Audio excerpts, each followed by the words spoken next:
Hello all, my name is Sam and I will be your host for today's webinar while Gemma and Don take a little bit of a break. Thank you for joining us for our IELTS listening and reading masterclass today, hosted by IELTS expert Rocco Nigro, who you can see on the screen as well. Rocco is an IELTS expert located in Brisbane, Australia, with 25 years experience in English language teaching. 20 of those years have been involved directly with IELTS. He's worked across Australia, China, Japan, and on a host of online platforms, and joins us here today to give you his absolute best tips and advice, as well as his full walkthrough of the IELTS listening and reading sections. This webinar will run for approximately 45 minutes, and then we'll close it out with a 15-minute Q&A session. So make sure to ask all of your IELTS listening and reading questions, either through the Zoom chat or on the Facebook Live comments. Without further ado, I'll hand over to you, Rocco. All right, well, thank you very much, Sam, and welcome everyone to our masterclass today on IELTS listening and reading. Okay, so let's get started, shall we? So our aims for today, let's have a look, about emphasizing the need to improve your English every day. And with IELTS, it's good to do practice tests, of course, but it's important to do practice of listening and reading outside of IELTS material as well. We'll also look at IELTS assessment and some of the language skills that examiners look for and some of the mistakes that you can avoid.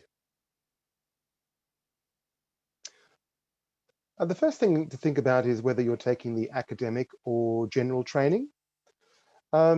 You know, do you need it for school or for professional registration? Is it something that your work requires?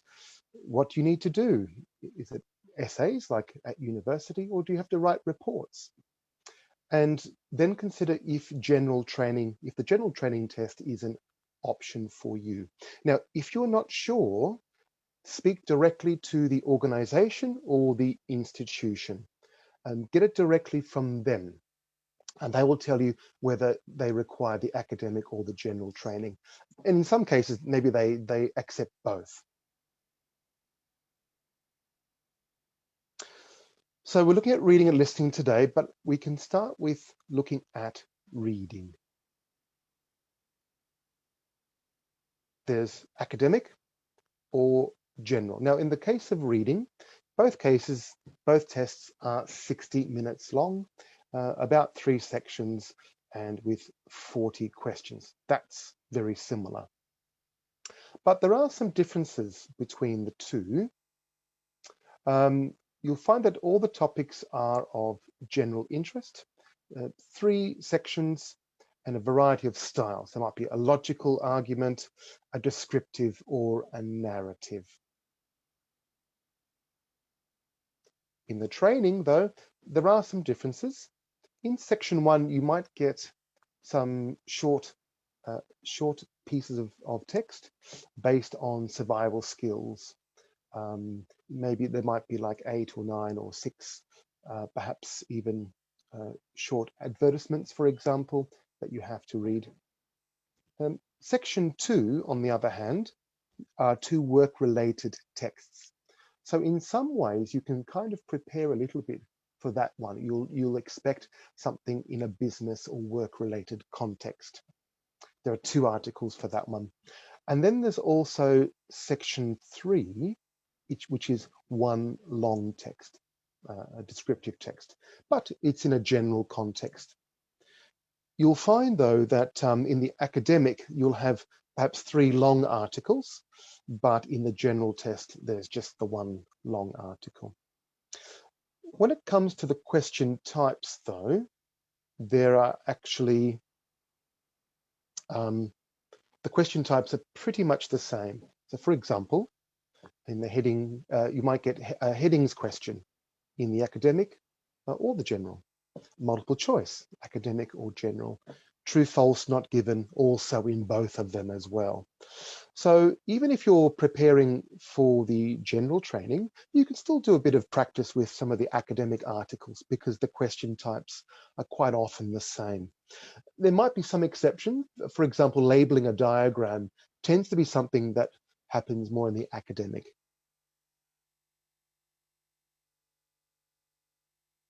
Now, what do you think? How often do you read something serious, like a serious newspaper or magazine article, or is it something that you perhaps do every day?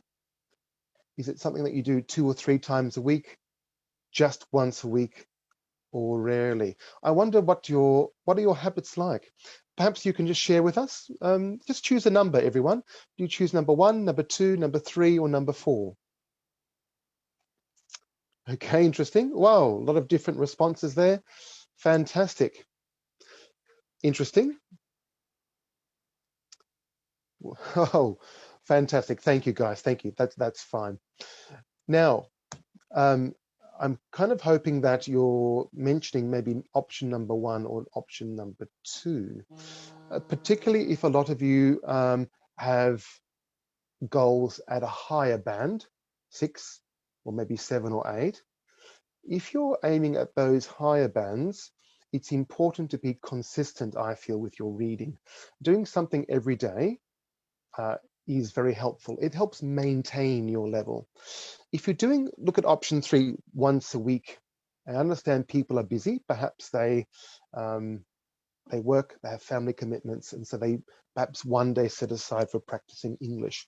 That's fine. But the problem is you can lose whatever you've gained if you only do it once a week. Something every day, I think, is helpful. 2 or 3 times a week is also useful. But one of the advantages of doing something every day, if you find it's a bit hard to get motivated, what I recommend is keep it short, just maybe 15 minutes or half an hour. And then perhaps that becomes a bit more manageable. All right, let's get into a bit more specifics. With reading, there are 3 types of skills: skimming, scanning, and reading for details. The skimming is handy. You look at the heading, you can look at diagrams perhaps. Scanning, you're looking for particular keywords. Sometimes in the question you get a bit of a helping hand. They'll have a name of a person or name of a place or mention some dates. That's quick. You can scan the article to find out where those answers are located. Reading for detail. So remember, that's important. Read for detail. I know some people, they highlight the keyword in the question and they scan the article for the keyword and they make a match that way. That's handy for locating the question or the answer, but it's also important to read for detail. Don't just scan for the keyword. Make sure that you read the sentence or the paragraph, or read the full sentence of the question to make sure that the whole lot is mentioned. But in total, one full test would contain between 2,200 and 2,750 words. That's a lot. So it's kind of nice if you can sit down and read the whole lot, but that's quite difficult for some. So maybe it's important to prioritize, maybe look at questions first, perhaps. Oh, we did that one. Let's have a look at some of the question types. Multiple choice. Quite often in the reading, you choose 1 correct answer from 4. That's very common. Sometimes you choose 2 correct answers from a list of 5, or 3 from a list of 6, sometimes like that. The great thing about multiple choice is that the answers usually appear in order in the text, which is great, which means you don't have to begin with the first one. You can begin with whichever question is the fastest to locate. So for example, if question 3 has a name of a person, I would begin there, because a name of a person is you can locate that in the text very quickly. That name of the person might be mentioned in paragraph 4. So question 3 might be there. So therefore, you know that question 1 and question 2 would appear before that, earlier in the text. Question 4, question 5 will appear afterwards. So begin with the question that's quickest to locate and then go backwards or forwards from there. There are other types of questions called identifying and true, false, not given, or yes, no, not given. This is pretty much the same type of question, but how it differs is that true and false looks for factual information, whereas yes or no would look at the writer's view, that kind of thing. These are normally in order as well. Now, there are matching tasks. For example, you might get a list of statements and you have to match the statement to which paragraph it appears in. And that's in a jumbled order. It doesn't always appear in order. So a little bit tricky. My advice with that type of task, because information in the paragraph, it's not a summary of the paragraph, it's a small piece of information that's hiding somewhere in a paragraph. It can be a good idea to leave that type of question to last and do it when you're a little bit more familiar with the article, after doing a couple of other questions like multiple choice or true, false, not given, that kind of thing. Now, another kind of matching task is matching a heading to a paragraph. Now, in this case, the headings are all jumbled. They're not in the same order. But perhaps this is a good one to do first, like get an overview of the paragraph first before choosing your option. Sometimes you have to match features or the ending of a sentence. Sometimes I'll give you half a sentence and the other half of the sentence are jumbled in multiple choice options. But the sentence endings, the options are jumbled, but the answers appear in order in the text. There are completion tasks, for example, completing the sentence. Maybe there are 1 or 2 or 3 words missing. And in this case, remember to copy the words directly from the article. These appear in order. But there are some others that completion tasks that are not in order. Sometimes you get a summary or note completion, labeling a diagram. Sometimes that can be in a jumbled order. Completing a table as well. Now, with a flow chart, be careful with these. Sometimes they are mentioned in order of time or chronological order. And so what you'll notice with an article is that they are not, the information is not always arranged in chronological order. Paragraph 1 might talk about the 1800s, and then paragraph 2 jumps to the 20th century, but paragraph 3 jumps back to the 1800s again. So just watch out for that, because not all articles are arranged chronologically or in the case of time. Then also there are short answer questions. These are things where you have to, they ask things like who, what, where, when, why, and you have to answer within maybe 1, 2, or 3 words. These are normally in order as well.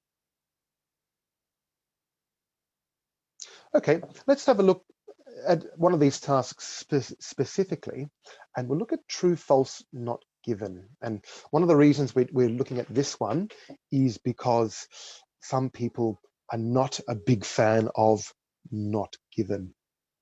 There's sometimes a challenge between false and not given. So let's have a look at this. Now, when it comes to this type of question, and the same rule applies to yes, no, not given, I find that there are 2 types of word in the question.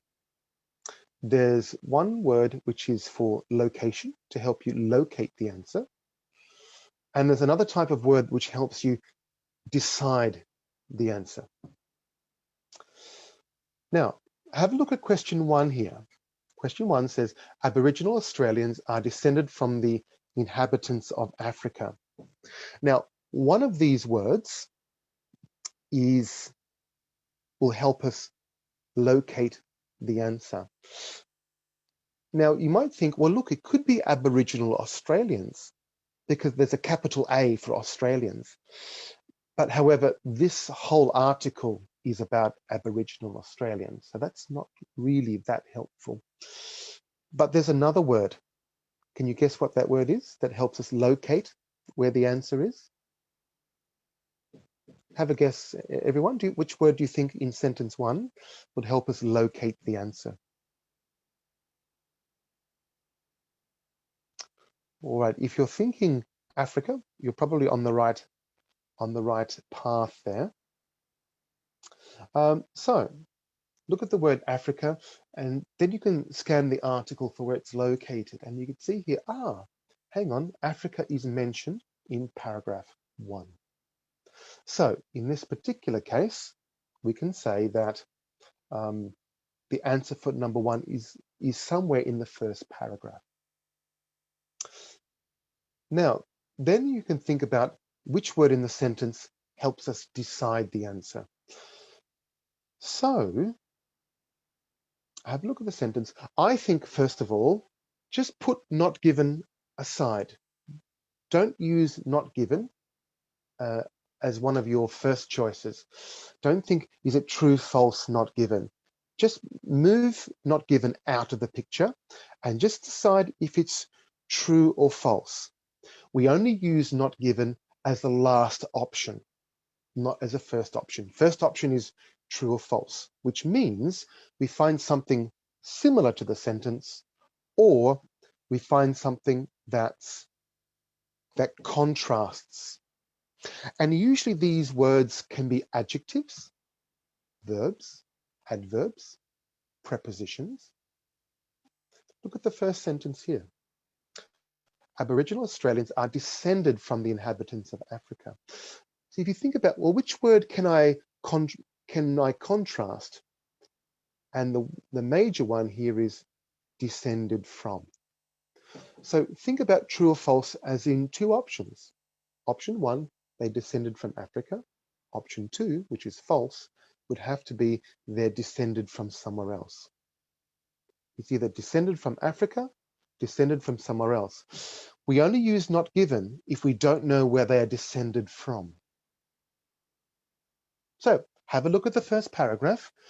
Just for now, decide if it's true or false. You don't have to think about whether it's not given. So what do you think, guys? Is it true or false? I think the answer is here. It says here, they ventured out of Africa 30 years ago. And the Aboriginal Australians were part of this migration. So we can say therefore, there's your evidence. So that matches true. They did descend from Africa. So do you see, we haven't even bothered to look at not given. Look at the second sentence. They settled in Australia 80,000 years ago. So the key word here is settled. When did they settle in Australia? Was it 80,000 years ago? That's true. Or another time? When was it? 80,000 or a different time? They're the two options, and let's leave not given out of the picture. So the answers are in order, so we can go next paragraph. 80,000 or another time. So have a look. Look at perhaps the second paragraph.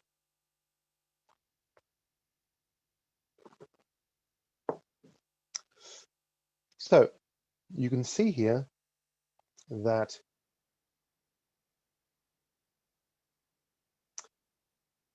they arrived in a single migration to Australia at least 50,000. So this contrasts the sentence. They didn't arrive 80,000 years ago, they arrived 50,000 years ago. See, and we haven't even bothered to look at not given. We haven't needed to. So you should always be juggling between the two options, true or false, or of course, yes or no. So have a look at the third question. Are they the most genetically diverse? Most means they're number one. Or are they the second most genetically diverse race in the world? The most, second most, least.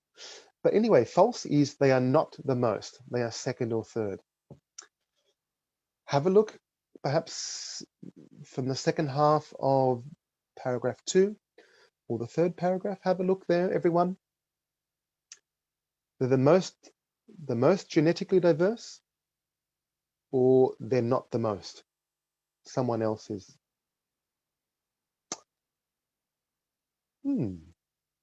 If you're having trouble finding, well, I don't know if they're the most, they're most genetically diverse, or are they the second most, the least? It mentions genetic diversity at the end of the second paragraph, but I'm looking for the most diverse. Interesting. They talk about genetic diversity between different parts of Australia, but I can't see any example whether they're the most in the world. So in this case, I can't decide if it's true or false. Then finally, I go to my third option, not given. You use not given as a last option. Okay. So basic reading advice. Look out for synonyms. That's the big thing in reading and of course in writing. Settled in Australia, but in the article they said arrived in Australia. Distractors. Be careful, genetic diversity is not the same as culturally diverse. That's different meaning. But sometimes they put these things in the question to distract you. So watch out for those. So what advice can we give you? Look, it's nice if you can read the article first. That's handy if you have a good reading speed, but you've only got an hour. If you struggle to do that, read the questions first, highlight the keywords and skim the article to see if you can locate where they are quickly. Underline your keywords. Remember, even if you're taking the computer delivered test, you can still click and highlight. Be careful of the number of words allowed in your answer. No more than 2 words, no more than 3 words, or no more than 2 words and or a number. Oh, by the way, watch out for that one. If it says no more than 2 words and or a number, you can actually have 3 parts to your answer. You can have 2 words and a number. That's actually possible. Or 1 word and a number, or just 2 words, or just one number is also okay. If you see words that you don't know, don't worry about it. Try to use the context, perhaps, to try and work it out. But don't waste or don't use up all of your time trying to figure out what this word means. Time is valuable. If you don't know, try to work it out. If you can't work it out, leave it and move on. Maybe it's not important. In the academic one, by the way, if there's something technical, they'll provide you a little definition at the bottom of the article. If you're stuck on one question, don't worry about it. The difficult questions are worth 1 point. The easy questions are worth 1 point. Give it some time. Maybe leave it and come back to it if you want to briefly, but don't use all your time just for one question. Move on. Yeah, each question is worth 1 point each. There's no penalty if your answer is wrong. So just have a guess. Even if you don't know, just have a guess. Write something. To give yourself every chance.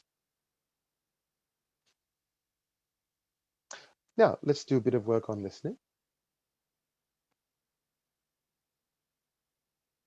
What can we tell you about that?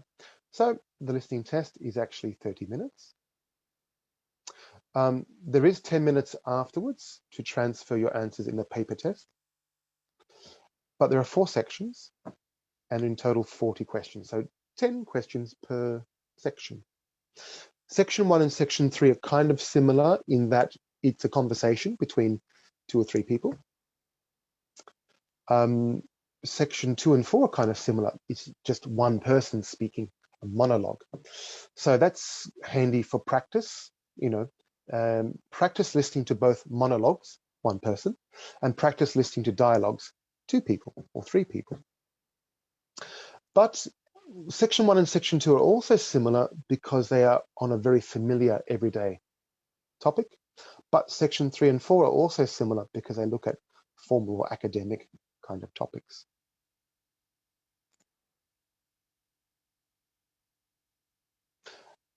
Let's do a bit of listening practice. Don't worry, it's not too challenging. It's just a section 1 practice. Let's have a look.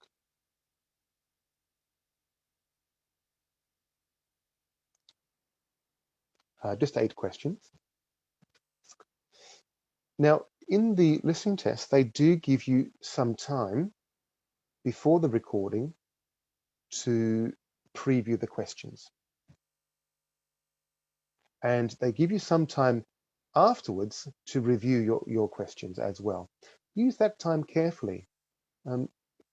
Look at the titles or headings. So you'll see here we've got date, time, tickets. You see in bold on the left-hand side. That's very helpful. It's also useful, don't just focus on one question. Try to focus on maybe 2 or 3 questions at the same time, just in case you've missed it. Keep an eye on the next one. So if you're looking at question 1 about the date, also have at the back of your mind, keep an eye on if they mention about time as well. And remember that there's always a good chance they'll mention more than one time or more than one date, perhaps. They can give you some distractors like that. And look at the type of answer that you need. Look at question 8, for example, book. Think about, is it a verb or a noun? Maybe it's a verb. What is something that you book? Well, look at the heading. At the top, it says Theatre Royal Plymouth. Oh, it's a theatre. What do you book at a theatre? Maybe book a seat, book your tickets, or something like that. So you can preview that. So guys, let's have a practice. If you've got pen and paper, you could just maybe write something down or keep a mental note if you like.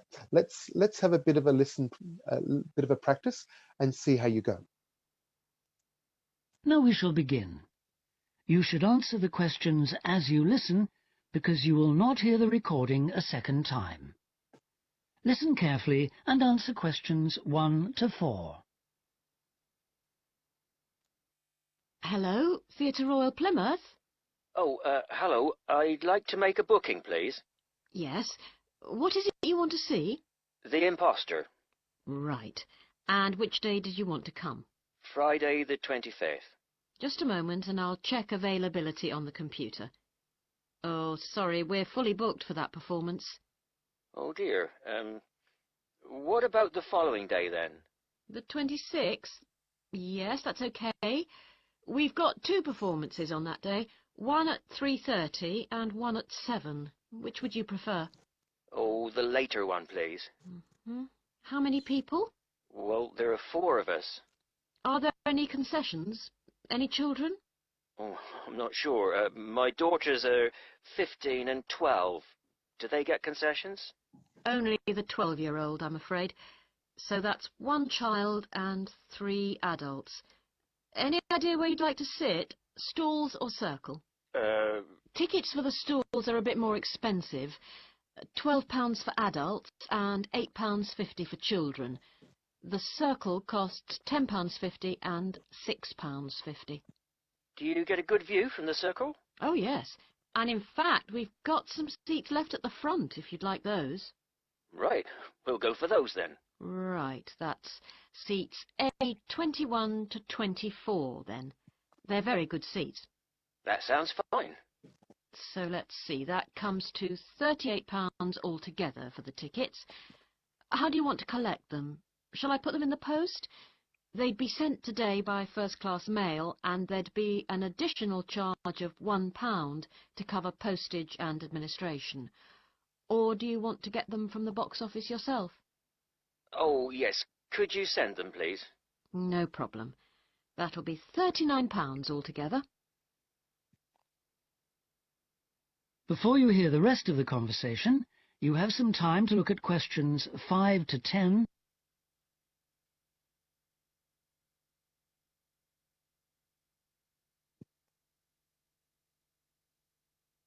So at this point, you should be highlighting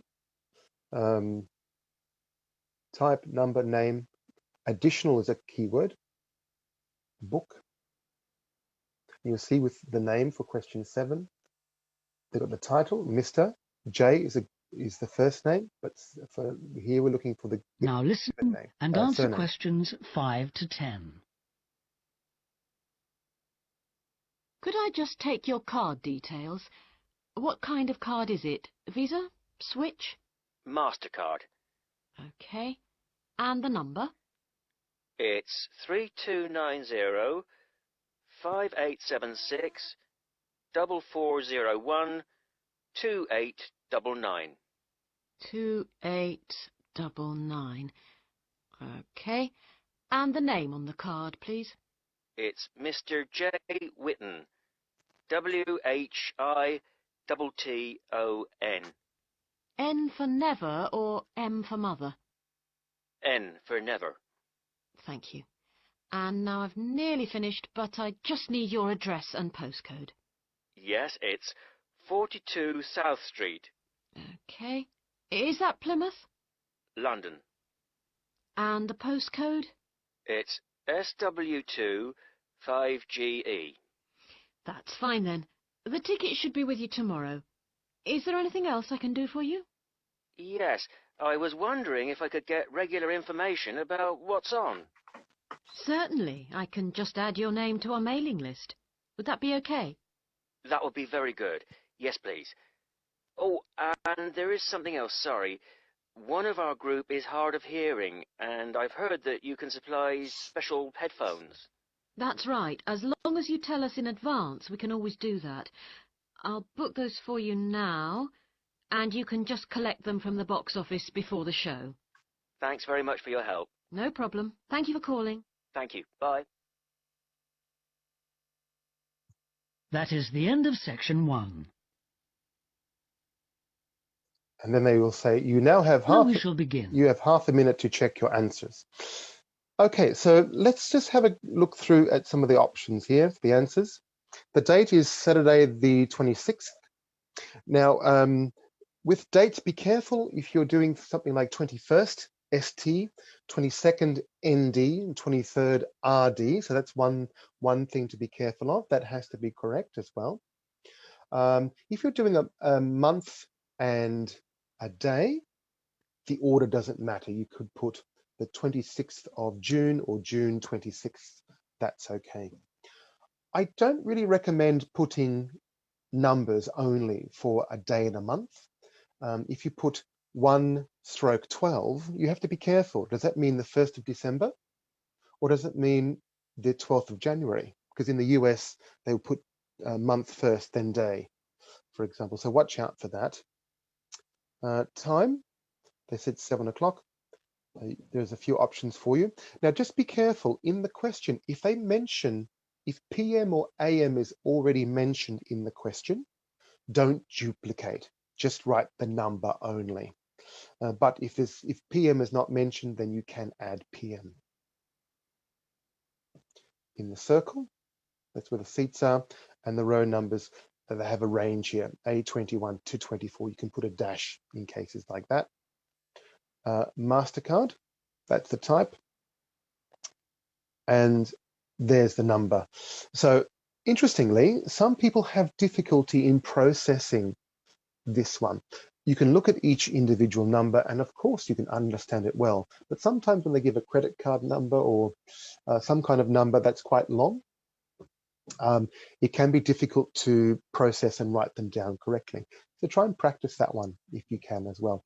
Sometimes be careful, they will also maybe make an error with the number. 29 or 2889. Oh no, sorry, I mean 2899. So they'll do things like that with corrections as well. Sometimes they'll give you a name of a person, but in this particular case, they will normally spell it for you. Make sure your spelling is correct. One other issue is spelling.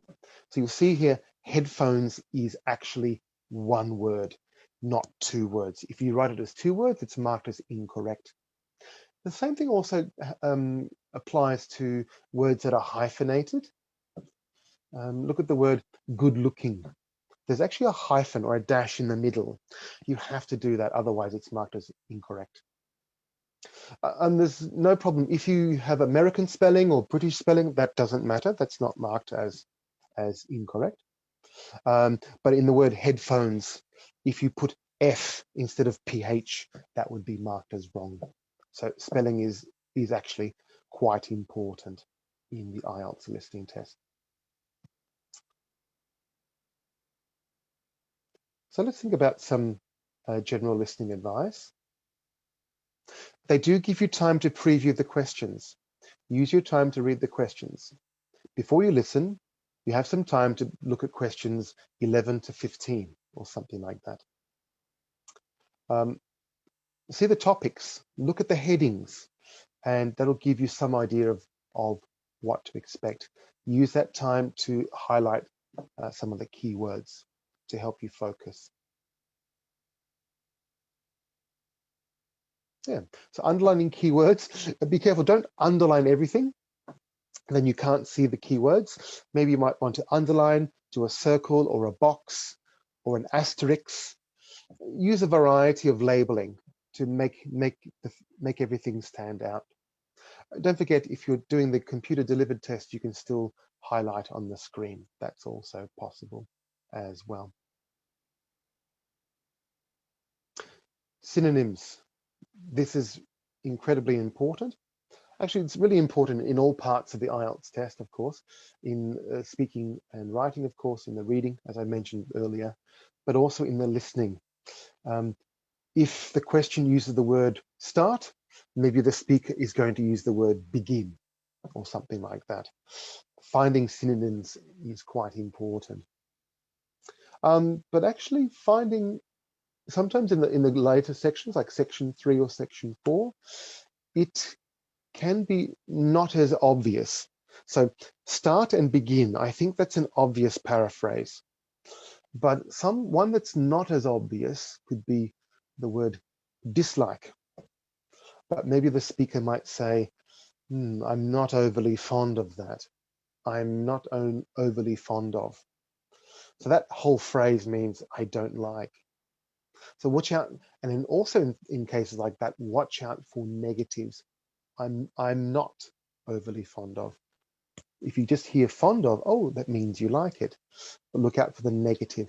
There are lots of negatives that can change meaning as well. The questions are in order, which is great. They're not jumbled like some of the reading ones are. But as I said, remember to keep an eye on 2 or 3 at the same time. Stick to the word limit, same as the reading.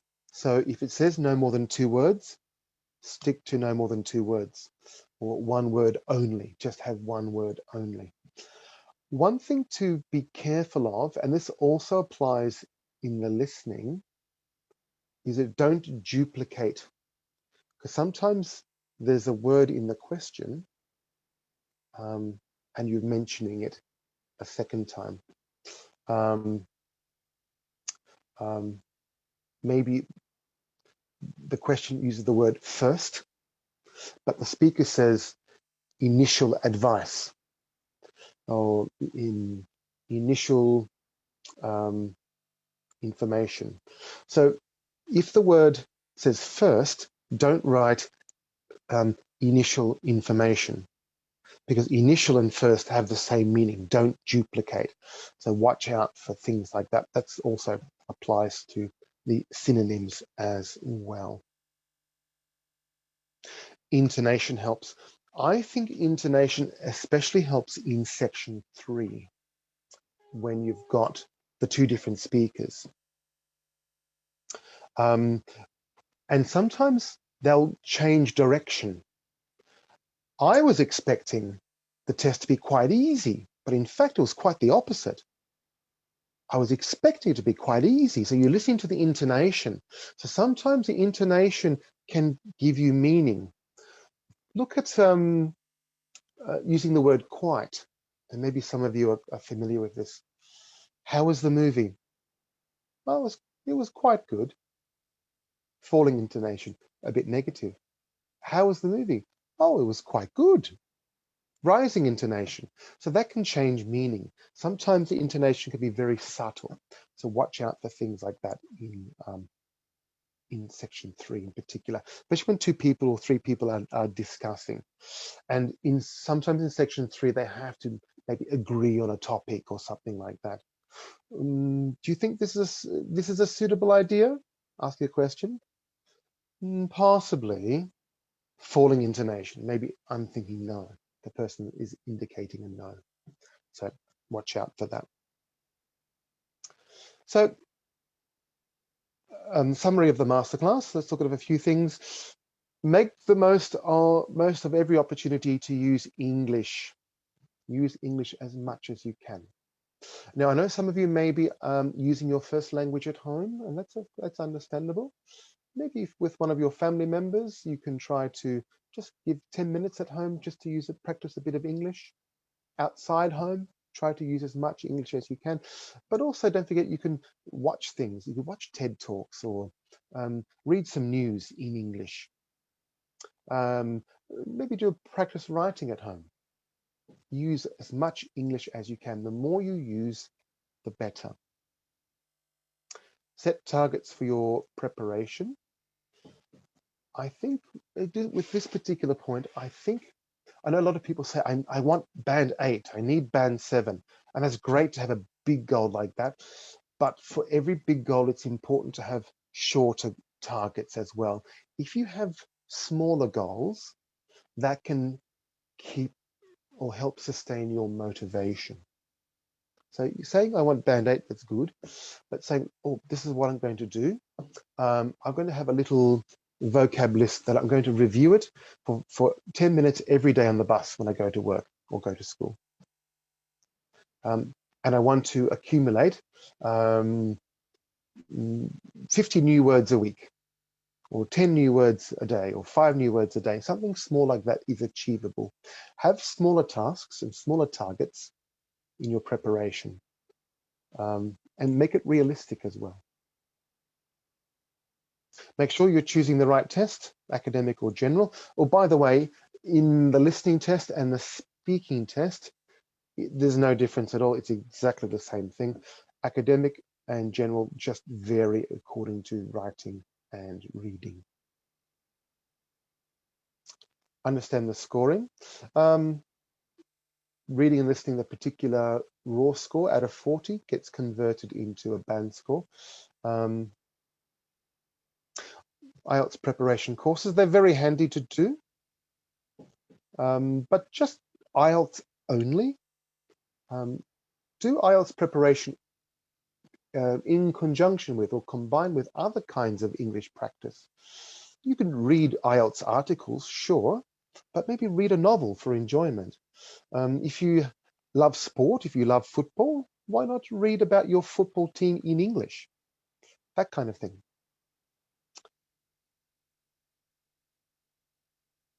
Okay, so if you're aiming for a 7, and I know a lot of people are, that's a lot of time. You need a lot of time, thousands of hours, really, to get to that kind of level. So, you know, you can get these little tips, which are great, but at the end of the day, with the higher bands, you do need to put in the hours and use the English and practice. Long-term approach is handy, be realistic. You can't go from band 5 to band 8 in a week. Anything you can do in English helps you. Whatever you can do, interacting with people, listening to the news or something like that. Push yourself every day, everywhere, wherever you can. All right, so there are some good resources for you. Here, as you can see here, IELTS.com or IELTS Essentials, with tips and practice tests and other support videos and things like that. Please check that out. And really the last thing, so one thing to mention, there's IELTS progress check. You can choose academic or general. You can do writing, reading, speaking, listening, and you get a detailed report with an indication of what you would expect in your test. So if you want to get a good idea, you could try one of these. We've got our Ask Me Anything session. We've got one of these, one coming up on Thursday, the 3rd of December, 5 p.m. Australian Eastern Daylight Saving Time. So look at that, free to join one of our webinars. Ask Me Anything. Wow. And that leaves us with the question session. So I'll just stop sharing my screen. Excellent. That was a spectacular masterclass, Rocco. Thank you. I hope you enjoyed presenting. I'm sure everyone enjoyed being on the receiving end of that masterclass. It was, I think, really great. We've had a lot of listening and reading questions come in from all across the globe from a variety of test takers. So we're going to kick off. First question, is it okay if I write all of my answers in capital letters or lowercase for both the IELTS listening and reading tests? Yes, it is. Just make sure that your spelling is correct. The capital letters is actually not a bad idea, because sometimes when people do the lowercase, sometimes, you know, for example, C and E, if you're not careful, that can kind of almost look the same. So just watch out for that. Capital letters is actually not a bad idea. Spectacular. I've had a question come from a test taker saying, time management in the reading test is a big issue for me. Last month I appeared for my IELTS general training, and by the end I had very little time to read the last passage. My question is, how can we best manage our time during that test? It's interesting. Sometimes people they're very good readers. They can read a passage and understand it perfectly, but then it's trying to process those questions. I think in terms of time management, I think you have to, it's all about prioritizing, doing things in a particular order. For example, I mentioned earlier, there are some questions, maybe don't do them first. They might appear first, like which paragraph contains this particular question.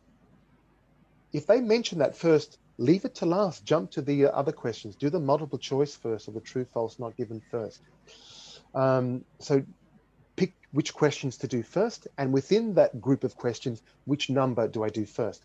Always try the ones perhaps with the people's names, prioritize. Find out which, and I mentioned them earlier, which questions can be found in order. Quite often they're the good ones to do first, because orientation, oh, I can begin with the second question first because I can see the person's name. So doing that. And of course, practice. So my advice is also perhaps look at your techniques that you're doing for your question. What is your strategy for headings, or what is your strategy for true, false, not given? Practice the strategy at home, get comfortable with the strategy, and then work on improving the strategy. So if you're at home, I don't recommend just doing a 1-hour reading test all the time. Do a reading test and get comfortable with your strategies. And then once you've done that, if you take 90 minutes for a practice test, that's fine. Next time take 85, next time take 80, and just see if you can progressively work towards getting it done within an hour, or within 50 minutes or 55 minutes, allowing time to check your answer. That was a great answer. Thank you, Rocco. Next question. How should I prepare if I know how to speak English, but I don't know where to start studying for the IELTS? What topics should I cover to reduce the amount of mistakes I can make? Well, the thing is, in the IELTS test, you can get a variety of topics. So I think it comes to organizing your notes. I don't think there are really you can make mistakes from a topic. Perhaps you can maybe lack some ideas in a topic, but that's okay. In reading and listening, it's about identifying language. The vocabulary won't be too specific. So you don't have to have, look, I know nothing about marketing and there's an article about marketing. How can I answer it? It doesn't matter, because the articles are of a general knowledge. You don't need to be an expert in the field. However, I recommend organizing your notes into themes. Have a topic on education, have a topic on technology, have a topic on health. And in that, you collect articles, writing questions, speaking tasks, listening material with recordings and everything. Keep them in the one folder and spread out as many topics as you like, and do it that way. That's more to help you with ideas and familiarity. But at the end of the day, you don't need to be an expert on the topic to be able to answer the questions. Another great answer. Thank you. Next question. Do I need to listen closely to the entire recording, or should I aim just to listen out for specific keywords? Ooh. The keywords are really, really important. They can tell you where you are, or tell you what to expect, just before the answer. But I do feel you need to process the whole part of it. Otherwise you'll miss key things where they're changing direction. There's a thing called signposting. It helps you orientate where they are, where the speaker is. You can pick up lots of things like the negatives I mentioned, like words like not, or I was expecting, I thought. That's in, you can pick up lots of signposting things like, however, having said that, so that changes direction. Nowadays, even the word nowadays is important. Maybe you're contrasting between the past and now. So I do feel you need to be able to process the majority of what the speakers are saying. Excellent. Thank you very much. Next question.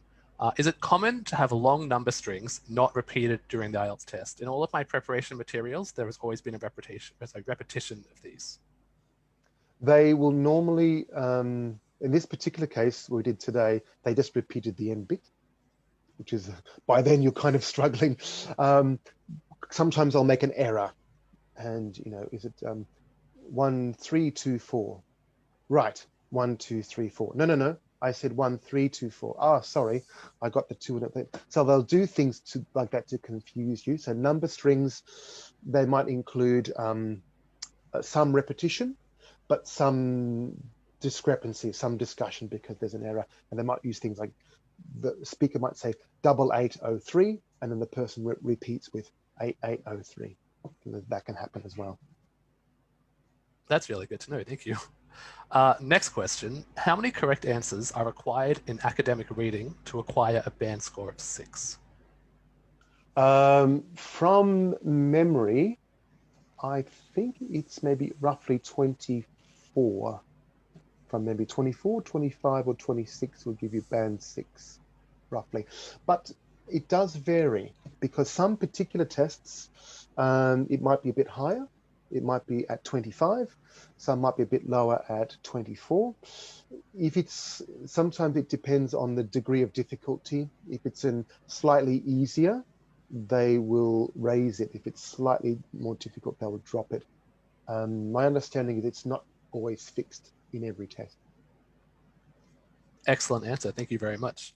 This next question is a step up from that one. How can I perform at a band 9 level in IELTS listening? Wow. Now, I do feel there's probably 2 things to do. Of course, test familiarization is really important. Doing practice tests is important, so you're familiar with all the question types. And if you do a few of them, you can maybe see, I tend to struggle with the multiple choice. So identify your weaknesses and work on them. But the main thing outside of practice tests, I think, is being able to listen to extended listening. So this is where people get thrown, that they can have a conversation with a friend and understand and hear everything perfectly, but can you actually sit down and listen to a TED talk or a lecture, and make it longer? Now, an IELTS lecture in section 4 is maybe 5, 6, 7 minutes.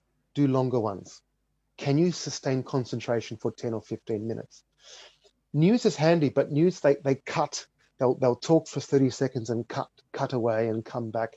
There's a lot of contrasting. Can you listen to one speaker consistently and do it as a listening and note-taking task? You don't have to do IELTS questions, but longer than IELTS. So IELTS is maybe 5, 6, 7 minutes. Can you do it for longer? 12 minutes, 15 minutes. listening to a lecture, and source them on the internet, and just do it as a listening and note-taking task. See how long you can concentrate for. Because that's the other thing is, even native speakers do it. They can listen to IELTS and then they can just zone out. Well, oh, that's right, I'm doing a practice test, and they can miss something because of the concentration. Focus. Good rest and good sleep can do it as well. Remove distractions. Are you good at blocking out distractions? That's pretty much it. Amazing answer, Rocco. Thank you very much. That was, I imagine, quite a complicated question. I think you delivered a really good answer. This next question, hopefully, will have a simpler answer. Are we able to write TF and NG instead of true, false, and not given on the test without being marked incorrectly? My advice is write the full word, because I've seen people put a T and an F. What is that? Or a no and NG. Sometimes when people are rushing, the no and the NG look very similar. Just write the full word, and then you avoid any confusion. Excellent, thank you. Similar question, is adding extra detail going to result in an incorrect answer in sections 1 and 4 of the listening test? For instance, if I wrote special headphones for question 8, not simply headphones, would that be marked as incorrect? First, look at the word limit. If it says no more than 2 words, that's fine. And also, if the word special is not mentioned somehow already in the question, what's a good synonym for special? Like particular. And then don't mention it because it's kind of paraphrased. But I think the additional words are important. So if the speaker says part-time job and you just write job only, that's not a complete answer. You need to write part-time, because I think if there's an adjective, if the answer is a noun and they offer an adjective, usually it's a good idea to include it because it's extra definition. Excellent, thank you very much. Next question. In the academic reading test, is the level and difficulty of the 3 passages higher and hardest in the 3rd passage? It can be. Sometimes there's like a real kind of factual article. Sometimes some of them are like the ones that are more about discussing a story and more first or second. The 3rd one tends to be factual, but sometimes it can be the 2nd one as well. But generally speaking, one of them is a factual one. Excellent, thank you very much. Next question. How can I improve my listening skill within 1 week? Sometimes I cannot understand some unfamiliar words due to the accent. Aha. Then well, look, they do use a variety of accents in IELTS, so I think it's good. Go to something YouTube like that, where you just listen to some speakers, like Australian accent or New Zealand accent or a British accent, American accent, and just get familiar. And sometimes people have done these little videos, and I'll tell you how sometimes they're contrasted. Sometimes they're fun ones, and sometimes they're kind of serious ones. Or just source things like, Australian news is a good one. Australian news, just even look at that on the internet, and then go to New Zealand news, Canadian news, maybe even the same news story if something has happened and it's gone around the world, and quite often it's been reported by a number of different news agencies. So then you'll get to hear the different accents and people talking about the same thing in a different accent. Amazing answer, thank you. This is going to be our last question for the night. Which do you recommend? Taking a class for skills I'm better at so I can sharpen those skills up, or taking a class for skills I'm lacking in? Well, that depends, because sometimes people say, look, I need 7 overall, but nothing less than a 6. So sometimes it might be better to go higher with 1 and still get the average of 7. But at the same time, those kind of requirements are normally within half a band. It can be useful to look at the weaker ones. And don't forget, there's a lot of, in IELTS, there's a lot of crossover with the marking. So if you think with reading, no, I'm going to focus on reading, not writing. But don't forget, spelling is part of it, isn't it? And And even with, I'm not going to practice listening, it's my weaker one. Speaking is my stronger one. But still, in the listening test, you have to listen. Maybe it's worth trying to even out your skills to make sure you have more opportunities and you're not penalized because of one skill's held you back. Excellent. I think that was a great answer to end on. Unfortunately, that's all the questions we have time for tonight. Remember, if we weren't able to answer your question, you can just send it to us directly on Facebook, and we will get back to you with an answer. A huge thank you to you, Rocco, for running us through that masterclass tonight, and to everyone who was able to tune in, whether you're watching live or via the recording. If you're looking for more study tips, we'd recommend heading to our website, IELTS.com, or following us on IELTS Essentials from IDP on Facebook, IELTS.Essentials on Instagram, or just IELTS on TikTok. Have a great afternoon, morning, night, or evening, depending on where you are. And again, thank you very much. Goodbye. Great to have you guys. Thanks, everyone. See you later. Bye.